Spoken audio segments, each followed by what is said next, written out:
आज का जो हमारा टॉपिक है वो स्फेरिकल मिरर्स के रिलेटेड है कि हमने देखना है कि स्फेरिकल मिरर क्या होता है। फिर हमने देखना है कि हमारे पास जो स्फेरिकल मिरर है उसके पार्ट्स क्या होते हैं।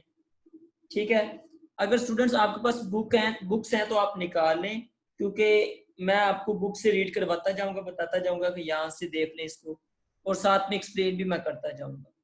देखिए, सबसे पहले बच्चे जो हमारे पास मिरर्स हैं, स्फेरिकल मिरर्स, वो होते क्या हैं, उनकी डेफिनेशन देखते हैं, फिर उनके वन बाय वन उनके पार्ट्स देखते हैं। ठीक है बच्चे, तो सबसे पहले जो हमारे पास है वो स्फेरिकल मिरर क्या होता है। ये एक ऐसा मिरर होता है जिसकी एक पॉलिश सरफेस होती है, रिफ्लेक्टिंग सरफेस। वो किसका पार्ट होता है, वो एक हॉलो स्फीयर का पार्ट होता है। यानी देखें, ये एक हॉलो स्फीयर है, ये टोटल क्या है, एक हॉलो स्फीयर। होलोस्फेयर हाँ जी, स्फेयर हाँ जी, हाँ जी बच्चे, इसका ये वाला पार्ट यहां से लेके यहां तक, ये वाला जो एक पार्ट है, पॉलिश्ड रिफ्लेक्टिंग पार्ट, इसको कहते हैं mirror. Mirror is spherical mirror is a part of a hollow sphere of glass or plastic is called as spherical mirror. आप बुक की पहली दो लाइंस पे देखेंगे तो आपको ये डेफिनेशन मिल जाएगी। ठीक है, आगे मूव ऑन करते जाते हैं। पहले मैं इसका स्ट्रक्चर को पूरे को एक्सप्लेन कर देता हूँ, फिर बाद में बुक को आपको मैं बता दूंगा। ठीक है बच्चे, ये हो गया हमारे पास स्फेरिकल मिरर, हमने इसको डिफाइन कर लिया। अब ये मिरर जो हमारे पास ये मौजूद है, इसका मिरर का जो सेंट्रल पॉइंट होता है उसको कहते हैं पोल। उसको क्या कहते हैं, पोल। पोल। उसको हम P से डिनोट करते हैं और उसको हम पोल कहते हैं। एक तो ये डेफिनेशन हो गई। अब बच्चों, ये वाली पूरी की पूरी स्फीयर, इसका जो सेंटर है वो सेंटर ऑफ कर्वेचर होता है, उसको C से डिनोट करते हैं। ठीक है बच्चे? जी सर। ठीक है सर। मिरर का सर, सेंटर, आवाज बहुत कट रही है। आवाज कट रही है सर मुझे नहीं समझ आ रही। आवाज कट रही है या क्लियर नहीं आ रही? सर आवाज तो सही आ रही है लेकिन मुझे भी तो नहीं समझ आई।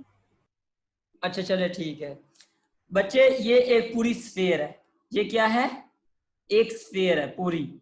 इसका एक पार्ट जो यहां से यहां तक लिया हुआ है, reflecting part, polished reflecting part, इसको मिरर कहते हैं। इसको इस तरह भी डिनोट कर सकते हैं, इसको इस तरह से भी डिनोट कर सकते हैं। अच्छा, इस मिरर का जो सेंटर वाला पॉइंट है, ये वाला, अब देखिए पूरे इस मिरर का सेंटर पॉइंट ये है ना, इसको पोल कहते हैं, P से इसको डिनोट करते हैं। अब ये जो पूरी सरफेस स्फीयर है, इसका जो सेंट्रल पॉइंट है उसको सेंटर ऑफ कर्वेचर कहते हैं। यहां तक कब क्लियर हुआ है? जी जी। हाँ जी बच्चे, अब देखिए जैसे हम सर्कल का रेडियस लेते होते हैं, तो यहां से लेके यहां तक का जो इसका डिस्टेंस होगा वो रेडियस ऑफ कर्वेचर होगा। Is it clear? जी सर, क्लियर है। इसको हम R से डिनोट करते हैं। ठीक है बच्चे? अच्छा, एक होता है प्रिंसिपल एक्सिस, ये लिखा हुआ है प्रिंसिपल एक्सिस। ये क्या होता है बच्चे, ये वाली लाइन जो कि सेंटर से और पोल से पास करती है, वो वाली लाइन कहलाती है प्रिंसिपल एक्सिस। वो क्या कहलाती है? Principal axis. वो वाली line, the line which passes through centre of curvature and pole is called as, समझा दें। हाँ जी, प्रिंसिपल एक्सिस। ठीक है बच्चे, प्रिंसिपल एक्सिस एक ऐसी लाइन है, ये वाली लाइन है जो कि सेंटर ऑफ कर्वेचर से भी पास कर रही होती है, पोल से भी पास कर रही होती है। यानी the line which passes through centre of curvature and the pole is called principal axis. Clear है? जी सर, क्लियर है।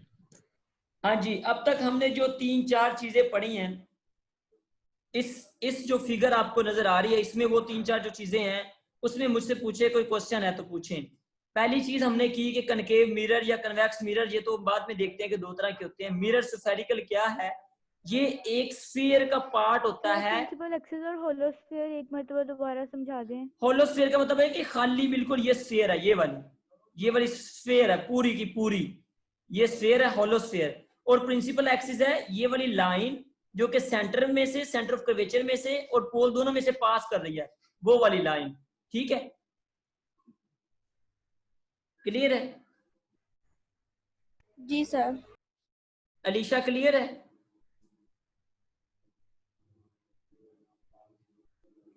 जी सर। बच्चे इस तरह नहीं करना कि अगर क्लियर नहीं हो रहा तो आप बार बार पूछें, नो इशू। जब तक क्लियर नहीं हो रहा हम आगे मूव नहीं करेंगे, आप जी सर पूछें। क्लियर है। हाँ जी, चले ठीक हो गया। इसके बाद बच्चे हम देखते हैं कि हमारे पास एक चीज रह गई है, वो सर? प्रिंसिपल। हाँ जी बच्चे। ये जो आपने पूरा यानी जो होलोस्फीयर बताया, ये पूरा पोल नहीं हो सकता? हाँ तो स्फेयर ही बताया मैंने पूरे का पूरा।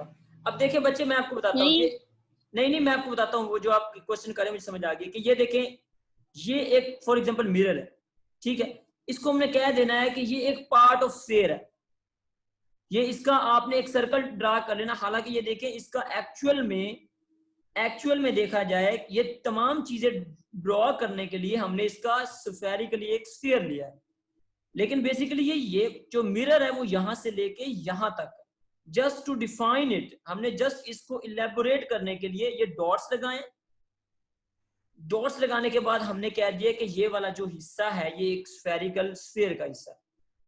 समझ आ गया? वैसे जो आप बात कर रहे हो अब खला है, तो खला में क्या होता है? कुछ भी नहीं। हाँ जी सर,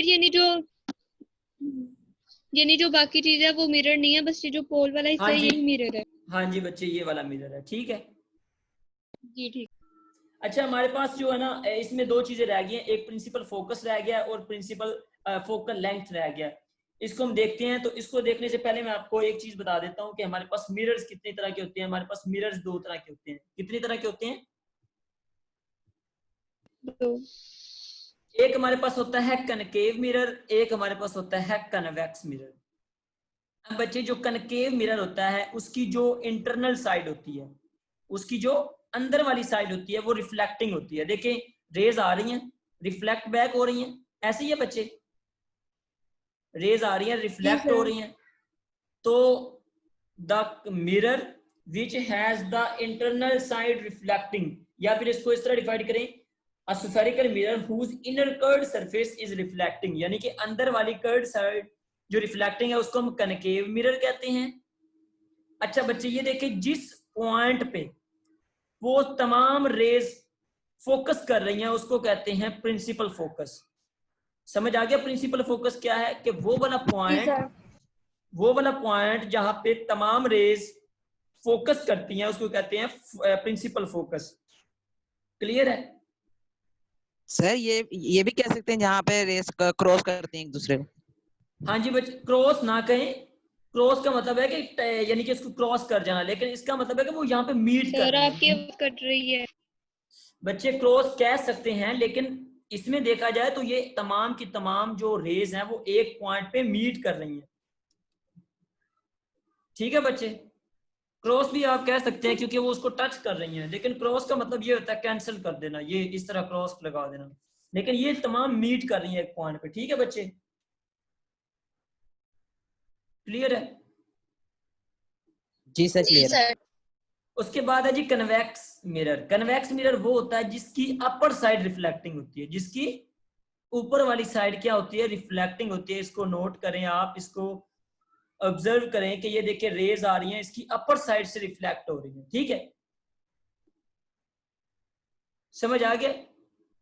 अब देखिए बच्चे रिपीट करें। हाँ जी बच्चे, वो वाला मिरर, वो वाला स्फेरिकल मिरर जिसकी अपर साइड रिफ्लेक्टिंग हो, ऊपर वाली, इसकी देखिए इंटरनल साइड है अंदर वाली, और इसकी एक्सटीरियर साइड ये देखे, इसकी इंटीरियर साइड है, और इसकी बाहर वाली यानी कि आउटर साइड रिफ्लेक्टिंग है। ठीक है, समझ आ गया? अच्छा बच्चे, इसका फोकस कहाँ पे बनेगा? देखिए ये तो रिफ्लेक्ट होके इस तरह मूव कर रही है, ये इधर मूव कर रही है, ये इधर मूव कर रही है, ये इधर मूव कर, ये तो बच्चों बहुत दूर दूर तक जा रही है, ये तो इस तरह तो कहीं भी मीट नहीं करेंगी। इफ यू ऑब्जर्व दैट, अगर आप इसको ऑब्जर्व करें तो देखें ये तो लाइन इस तरह जा रही है, ये वाली लाइन इस तरह जा रही है, ये इधर आ रही है, तो ये मीट कैसे करेंगी एक पॉइंट पे? तो बच्चे आपने याद रखना है कि कन्वेक्स मिरर के अंदर जो रेज होती हैं वो एक्चुअल में मीट नहीं करती, उनको हम इमेजिनरी डॉट्स लगाते हैं बिहाइंड द मिरर, यानी मिरर के पीछे की तरफ, यहाँ से हम डॉट्स लगाते हैं पीछे, इसको भी पीछे ले जाते हैं, डॉट्स को पीछे मूव करते हैं, तो जिस पॉइंट पे वो मीट करते हैं हम उसको प्रिंसिपल फोकस का नाम दे देते हैं। इसमें एक्चुअली जो है वो हमारे पास क्या होता है, एक्चुअल में हमारे पास फोकस नहीं कर रही होती, हम उसको क्या करते हैं अपनी तरफ से इमेजिनरी लाइंस लगा के उसका प्रिंसिपल फोकस बनाते हैं। समझ आ गया बच्चों?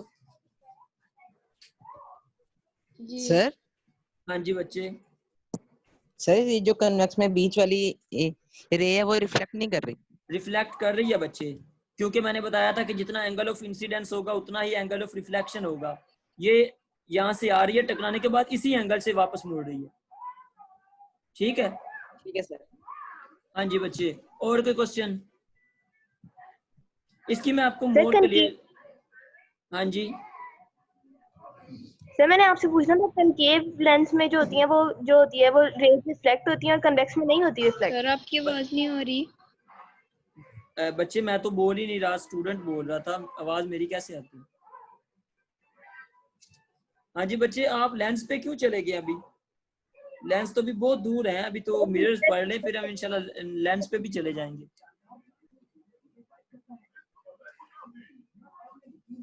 ये किसने क्वेश्चन किया था लेंस के रिलेटेड? सर मेरे से गलती से निकल गया था, मैंने कहना मिरर ही था। अच्छा, क्वेश्चन क्या पूछा था बच्चे? सर मैंने आपसे ये पूछना था, कनकेव लेंस में जो रेज होती हैं वो रिफ्लेक्ट, कनकेव मिरर में जो रेज आती हैं वो रिफ्लेक्ट होती हैं, कन्वेक्स में नहीं रिफ्लेक्ट होती। बच्चे दोनों में रिफ्लेक्ट होती हैं, लेकिन इसके इंटरनल पार्ट की तरफ होती हैं यानी अंदर की तरफ, और इसकी बाहर की तरफ होती है आउटर। इसका आउटर कर्व्ड पार्ट जो होता है वो रिफ्लेक्टिंग होता है, इसका इंटरनल पार्ट जो होता है, इनर पार्ट जो होता है वो रिफ्लेक्टिंग होता है। होती दोनों रिफ्लेक्टिंग है। ठीक है? सर इसको मोर क्लियरली देखें तो ये देखें, ये कनकेव मिरर में देखें इंटरनल साइड पे हो रही है रिफ्लेक्शन, और कन्वेक्स मिरर में देखें आउटर जो है सरफेस पे रिफ्लेक्शन हो रही है। अब समझ आ रही है? अब यहां से क्लियर हो रहा है? यस सर, हो जी रहा सर। है। ठीक हो गया बच्चे। अच्छा, एक चीज जो रह गई थी कि फोकल लेंथ क्या होती है। बच्चे ये हमारे पास क्या है, प्रिंसिपल फोकस है, यहां से लेके पोल तक का डिस्टेंस प्रिंसिपल फोकल लेंथ होता है। क्या होता है? यानी कि प्रिंसिपल फोकस से लेके, ये पोल है ना आपका, ये वाला, क्योंकि मैंने बताया था कि सेंटर वाला पॉइंट जो होता है वो पोल होता है, तो पोल से लेके प्रिंसिपल फोकस तक का डिस्टेंस फोकल लेंथ कहलाता है। फोकल लेंथ की समझ आ गई है? जी सर। फोकल लेंथ क्या होता आ है गई। कि प्रिंसिपल फोकस से लेके एफ से लेके हमारे पास जो पोल तक का डिस्टेंस जो है वो हमारे पास क्या कहलाता है, फोकल लेंथ कहलाता है। ठीक है बच्चे?